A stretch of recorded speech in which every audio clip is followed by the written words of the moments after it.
In just 47 seconds, $3.6 million in credibility evaporated. Kash Patel didn't expect this question. He couldn't deflect this truth. Cameras captured everything. The Senate chamber held its breath. What did Senator Blumenthal reveal that made the FBI director nominee's entire confirmation implode before America's eyes? At exactly 2:17 p.m. on January 30, 2025, the Hart Senate office building buzzed with an electricity that veteran Capitol Hill reporters hadn't felt in years. Room 216, with its mahogany-paneled walls and towering windows, hosted what would become the most explosive FBI confirmation hearing in modern history. The chamber was packed beyond capacity. Senators, staffers, journalists, and FBI veterans all crammed into every available seat, sensing that something monumental was about to unfold. Kash Patel walked into that hearing room like an investigator who had seen too many lies, his trademark confidence masking the storm brewing behind his dark eyes. He carried himself with the swagger of someone who believed his Trump endorsement made him untouchable. His navy suit was crisp, his red tie perfectly knotted, and his FBI background check folder sat unopened on the witness table. He had prepared for softball questions about his qualifications, his vision for the Bureau, his commitment to justice. He had not prepared for Senator Richard Blumenthal. Blumenthal sat like a prosecutor who had spent decades building airtight cases. The 78-year-old Connecticut Democrat had served as both U.S. Attorney and State Attorney General before his Senate career. He knew how to destroy witnesses who came unprepared for the truth. His silver hair caught the C-SPAN lighting as he reviewed his meticulously organized notes, each page marked with yellow highlighter and red ink annotations. Behind him sat stacks of printed tweets, court documents, and audio transcripts that would soon become Patel's nightmare. The opening pleasantries felt like a funeral march. Committee Chairman Chuck Grassley went through the standard procedures, reading Patel's biography, while photographers captured every angle. Patel smiled confidently, occasionally nodding to supporters in the gallery. Fox News had already prepared graphics celebrating his inevitable confirmation. Conservative Twitter buzzed with Kash Patel, FBI hashtags. Trump himself had tweeted that morning, "Kash will destroy the deep state. Easy confirmation coming." But in the Democratic section, Blumenthal was loading his weapons. His staff had spent 3 weeks documenting every contradiction, every problematic statement, every association that would make Patel's confirmation impossible. They had audio files, video clips, financial records, and sworn testimony that painted a picture no amount of political spin could whitewash. At 2:47 p.m., after 20 minutes of Republican softballs about Patel's impressive background and unwavering patriotism, Blumenthal was recognized for his questioning time. The room's temperature seemed to drop 5 degrees. Even the court reporters stopped their casual chatter and leaned forward, sensing the shift in atmosphere. "Mr. Patel," Blumenthal began, his voice carrying the weight of prosecutorial experience, "I want to start with a simple question about the fundamental independence of the FBI." His hands remained folded, his expression neutral, but his eyes locked onto Patel with laser precision. "Are you aware that just yesterday, the Department of Justice terminated more than a dozen career attorneys who worked with Special Counsel Jack Smith's office?" Patel's confident smile flickered for the first time. His Adam's apple bobbed as he swallowed hard.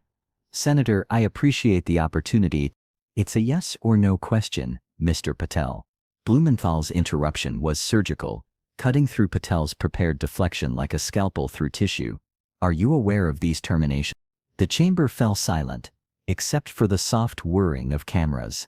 CNN cut away from commercial programming. MSNBC broke into regular coverage. C-SPAN's viewership spiked by 400% in 30 seconds, as word spread across social media that something explosive was happening. "Yes, Senator, I'm aware of personnel changes," Patel replied, his voice slightly strained. His right hand gripped his pen so tightly, his knuckles turned white. "Personnel changes." Blumenthal repeated the euphemism with visible disgust. "Mr. Patel, these weren't personnel changes. These were political purges of career prosecutors, whose only crime was investigating Donald Trump. And here's my question. Your first test as FBI Director nominee. Will you commit, under oath, that you will not tolerate the firing of FBI agents who worked on these investigations? The question hung in the air like a guillotine blade. Patel's face drained of color as he realized the trap closing around him. Answer yes, and he'd anger Trump, who expected loyalty above law. Answer no, and he'd confirm every Democratic fear about political weaponization. His eyes darted to the Republican side of the dais, searching for rescue that wouldn't come. Senator, I believe every FBI employee should be held to the same professional standard. Stop. Blumenthal's voice cracked like a whip. This is a yes or no question, and it is your first test. Will you commit that FBI agents will be protected from political retribution for doing their jobs? 47 seconds passed in excruciating silence. Cameras captured every micro-expression as Patel's confidence crumbled in real time. His mouth opened and closed wordlessly. Sweat beaded on his forehead despite the room's controlled temperature. Behind him, his legal advisors shifted uncomfortably, powerless to help. Senator, all FBI employees will be protected against political. I'm not going to accept that answer. Blumenthal leaned forward, his prosecutorial instincts fully engaged. Because if you can't commit that those FBI agents will be protected from political retribution, we cannot accept you as FBI director. Those individuals deserve to be protected from Trump retribution. That was your first test, Mr. Patel. You failed it. The words hit like a physical blow. Gasps rippled through the gallery. Republican senators looked stunned by the directness of the attack. Democratic staffers began furiously typing on their phones, spreading word that Patel's confirmation was imploding in real time. Twitter exploded with clips of the exchange. Patel failed trending within minutes. But Blumenthal wasn't finished. He had spent weeks preparing for this moment, and the kill shot was still coming. His voice took on a different tone. Less prosecutor, more teacher delivering a painful lesson to an unprepared student. Mr. Patel, this test of professional diligence is the measure of whether you will stand up and say no to the president if he gives you an unlawful or illegal order. Your failure to commit to protecting FBI agents tells us everything we need to know about your fitness for this position. The chamber erupted. Republican senators demanded order. Democratic senators applauded openly. Gallery observers shouted questions. But through the chaos, one sound cut through everything else. The rapid clicking of photographers capturing Patel's political death in real time. Patel attempted damage control, his voice rising desperately above the noise. Senator, I have committed to protecting all FBI employees. I don't understand why that's not sufficient. Because all employees is a meaningless platitude when you won't specifically protect the agents Trump wants fired. Blumenthal shot back. Your evasion confirms our worst fears about political weaponization. But the Connecticut senator wasn't done destroying Patel's credibility. As the chamber quieted, he reached for a different folder, one marked January 6th Choir, in red letters. If Patel's FBI dreams weren't dead yet, they were about to be. Let me turn to another matter that questions your judgment, Mr. Patel. You know who the January 6th prison choir is, don't you? Patel's shoulders sagged slightly. After the FBI agent debacle, he knew this line of questioning would be equally devastating. It's been referenced earlier. Yes. You produced a song with them. You promoted it. You used it to raise money for what you called political prisoners still locked in jail. Is that correct? Senator, I used my resources to help Americans in need. Americans in need? Blumenthal's voice rose with genuine outrage. Mr. Patel, let me tell you exactly who you helped. Julian Kedar. Do you know what he did? Patel's face went ashen. I don't know who that is, Senator. You don't know who that is? Blumenthal pulled out a printed tweet, holding it up for cameras. This is your own Twitter account, Mr. Patel. You promoted his song. You called him a political prisoner. And Julian Kedar is the man who sprayed Capitol Police Officer Brian Sicknick with pepper spray. Officer Sicknick died the next day. The silence that followed was deafening. Every person in that chamber, Republican and Democrat alike, understood the magnitude of what had just been revealed. Patel had raised money for the attacker of a police officer who died defending democracy. Ryan Nichols, Blumenthal continued relentlessly. Another member of your choir. He pleaded guilty to assaulting police officers with pepper spray. Was he a political prisoner, Mr. Patel? Same answer, Senator. Patel's voice was barely above a whisper now. Ronald Sandlin, James McGrew, Jordan Mink. Each name fell like a hammer blow. All members of your choir. All convicted of assaulting police officers. All people you glorified as patriots while they were beating cops with flagpoles and spraying them with chemicals. Patel sat motionless, his political career bleeding out in front of millions of viewers. His legal team scribbled frantic notes, but there was no defense for the indefensible. He had been caught red-handed supporting cop killers while applying to lead America's premier law enforcement agency. Fox News, which had been preparing celebratory coverage of Patel's confirmation, suddenly cut their feed. Conservative Twitter went silent. Even Trump, watching from Mar-a-Lago, stopped tweeting for the first time in months. Mr. Patel, Blumenthal's voice carried the finality of a judge reading a verdict. You can't produce a song to raise money for cop killers, call them patriots, and then pretend you don't know who they are when the cameras are rolling. The FBI deserves better. The men and women who put their lives on the line every day deserve a director who doesn't glorify their attackers. As Blumenthal yielded his time, the political landscape had fundamentally shifted. In less than 10 minutes, he had exposed Patel as both politically compromised and morally bankrupt. The FBI director nomination, that had seemed inevitable that morning, was now dead on arrival. In the gallery, FBI veterans shook their heads in disgust. On social media, "FBI deserves better" began trending. Cable news anchors struggled to find words for what they had just witnessed, and in the Hart Senate office building, Kash Patel sat in stunned silence, his dreams of leading the FBI reduced to rubble by a 78-year-old prosecutor who had simply told the truth.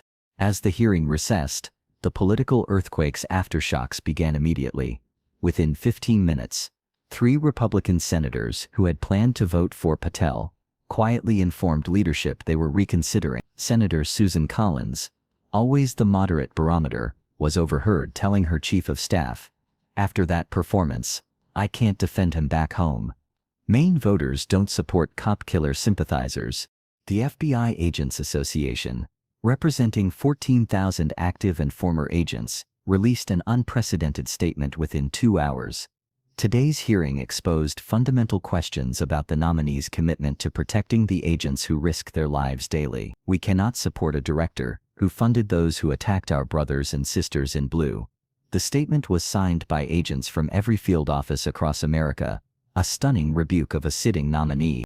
In the Capitol's basement corridors, veteran lobbyists who had navigated confirmation battles for decades shook their heads in amazement.